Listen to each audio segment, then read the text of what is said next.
থার মরুভূমির সোনালী বালির ঢেউ যেন প্রকৃতির ক্যানভাসে আঁকা এক মহাকাব্য।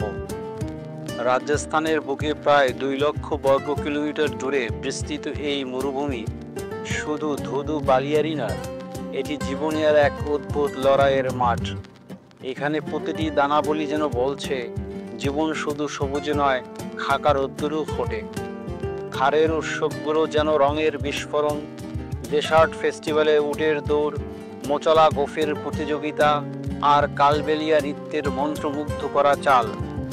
নারীদের ঘুমার নৃত্যের ঘূর্ণের মাঝে ফুটে ওঠে মরুর স্বাধীনতার গল্প। মরুভোজন বলতে চাপাতি আর সাঙ্গিক শুকনো মরুর সবজির তরকারি যেন স্বাদের রাজস্থানে। মরু নারীদের হাতের কাঁথায় স্টিচিং বিশ্ববিখ্যাত। প্রতিটি সেলাইয়ের ফুটে ওঠে মরুর ফুল, পাখি আর জ্যামিতিক নকশা, যেন বালির উপর আঁকা ছবি। টেরাকোটা শিল্প, রূপার গহনা আর উলের কম্বল এখানকার অর্থনীতির মেরুদণ্ড।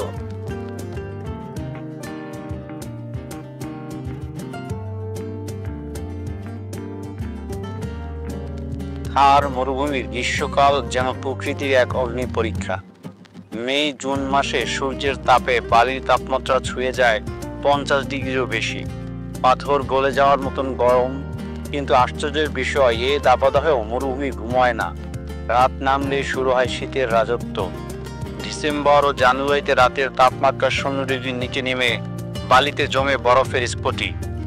বছরে 10 থেকে 20 সেন্টিমিটার বৃষ্টি এখানকার ভাগ্য, যা কল্পনাকেও হার মানায়।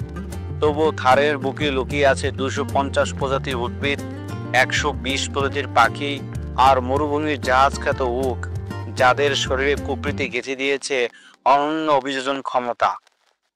উট ছাড়া এখানকার জীবন অচল। তাদের পায়ের পাতা চওড়া, যাতে বালিতে ডুবে না যায়। উজে জমা চর্বি তাদের 1 সপ্তাহের খাদ্য পানির যোগান দেয়। শুধু পরিবহন নয়, উটের দুধ, পশম এমনকি উটের গোবর পর্যন্ত জ্বালানি হিসেবে ব্যবহার করে মরুবাসী। আর শীতকালে উটের দৌড় প্রতিযোগিতা তো এখানকার সংস্কৃতিরই অংশ। মানুষের বেঁচে থাকার লড়াই আর চোখে পড়া জল সংরক্ষণের কৌশল। প্রাচীন বাউরি, পায়ে হেঁটে নামা যায় এমন কুয়া থেকে শুরু করে বৃষ্টির জল ধরে রাখা ট্যাঙ্ক, মাটির জলাধার, প্রত্যেকটি পদ্ধতি যেন বিজ্ঞান আর ঐতিহ্যের মেলবন্ধন। মরুর নারীরা মাথায় করে মাইলখানেক ঘেটে জল আনে, আর সেই জলই ব্যবহার হয় রান্না, কৃষি থেকে শুরু করে পশুপালন পর্যন্ত। কৃষি এখানে এক জাদু। বাজরা, গম আর মরুয়া নামের এক বিশেষ ধরনের ফসল চাষ হয় অল্প জলে।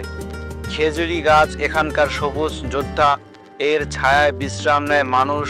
পাতা হয় পশুখাদ্য, আর ফল থেকে তৈরি হয় বৃষ্টি ও ওষুধ। থারের জীবন বৈচিত্র্যও কম নয়। গ্রেট ইন্ডিয়ান বাস্টার্ড নামের বিরল পাখি, দ্রুততম চিঙ্কারা হরিণ আর মরু শিয়ালদের দেখা মিলে এই ধূসর ল্যান্ডস্কেপে। কিন্তু জলবায়ু পরিবর্তন আর মানবসৃষ্ট চাপে আজ এই প্রাণীদের অস্তিত্ব সংকটে। সংক্ষেপে, থার শুধু বালিঝড়ের মরুভূমি নয়, এটি জীবনের এক অনন্য পাঠশালা, যেখানে প্রকৃতি ও মানুষ শিখেছে কিভাবে বাঁচার শিল্প আয়ত্ত করতে হয়।